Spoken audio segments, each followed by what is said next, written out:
Peter McKinnon just told all of us that we should start using Vero.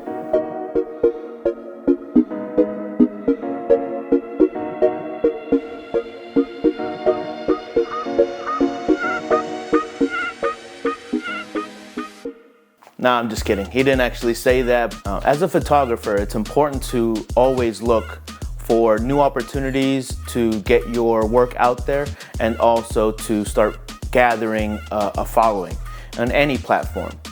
Vero has been out for a couple of years now, but I had never heard of it until Peter McKinnon had made a YouTube video about it. Once I started diving into it, I started to see some similarities and some differences.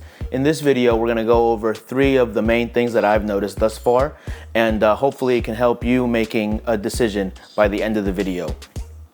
So going into the app here, when you click on Vero, the first thing that I noticed, number 1, the feed itself was very beautiful.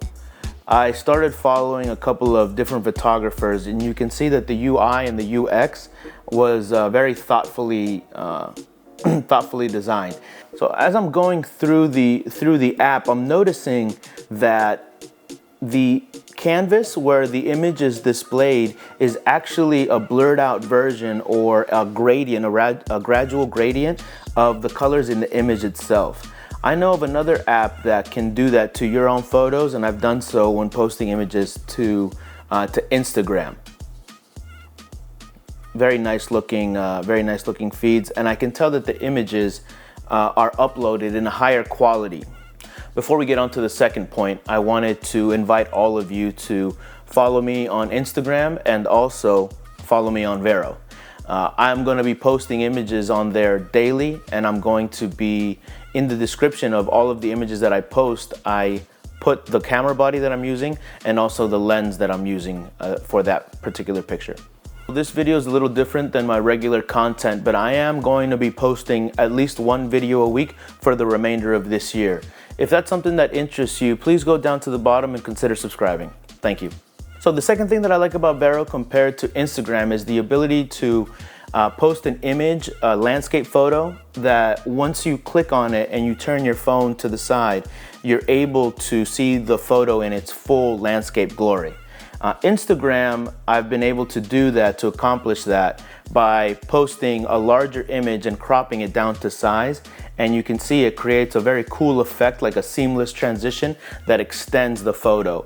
I've had a lot of great success with this style of photo on Instagram, because I believe that people spend a little bit more time playing with the seamless transition, so they interact and they engage a little bit more with my particular content. Vero is very nice in the fact that they can do that with your image and it doesn't have that seamless, but I'm curious to know if that will affect the engagement that's actually on your profile. But then again, does engagement really matter on Vero? Is it important? I'm not entirely sure. Now, if you guys are interested in learning how I make my seamless transition photographs on Instagram, make sure to subscribe down at the bottom. Send me a comment, let me know, and I'll happily make a video about that. I use a third-party app that I bring my photos in that isn't Photoshop.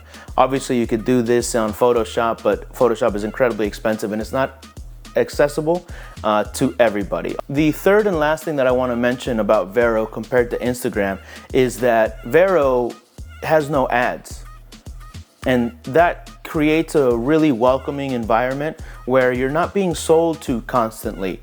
Instagram, after every 2 or 3 posts, there's always something sponsored, and there's always that feeling of being sold to. You know, that feeling like a car salesman or somebody that's really pitchy. They're always interested in trying to get a buck out of you. Instagram has gone into that direction where Vero still feels like it's people posting art and it's people enjoying other people's art as well. With the no ads thing, we have to remember that Vero is still a business, and businesses, in order to survive, need to make money. So I ask myself, how is Vero going to be able to sustain itself as a business and go on into the future to be successful? Because ultimately they are a business, right? How is Vero going to monetize itself later on? It's difficult to predict. I don't think that they will introduce ads, but I am confident that they will introduce some sort of subscription model to their platform. Now, this could be a good thing or a bad thing depending on where you see value for Vero. Do you see value for your personal brand and your personal business to interact with more and more artists, or is it not a way for you to make money? Because at the end of the day, you are also a business as a photographer, and how are you going to leverage Vero to increase your reach and increase your earning potential with your work? So for now, it's difficult to predict where Vero is going to go. I can tell you honestly that I'm going to be using both Instagram and Vero equally to begin leveraging a new platform and learning about it as much as I can. I'm also going to be jumping in and posting once a day there. Be sure to follow both my Vero account and the Instagram account. I'd be happy to connect with you on there. It's important to remember that competition is often good for us, the consumer, because if Instagram notices that Vero is a competition to them, then they might start incentivizing or having other programs or other features that will benefit us, the consumer, in the end. Competition is always good for the end user, which is us.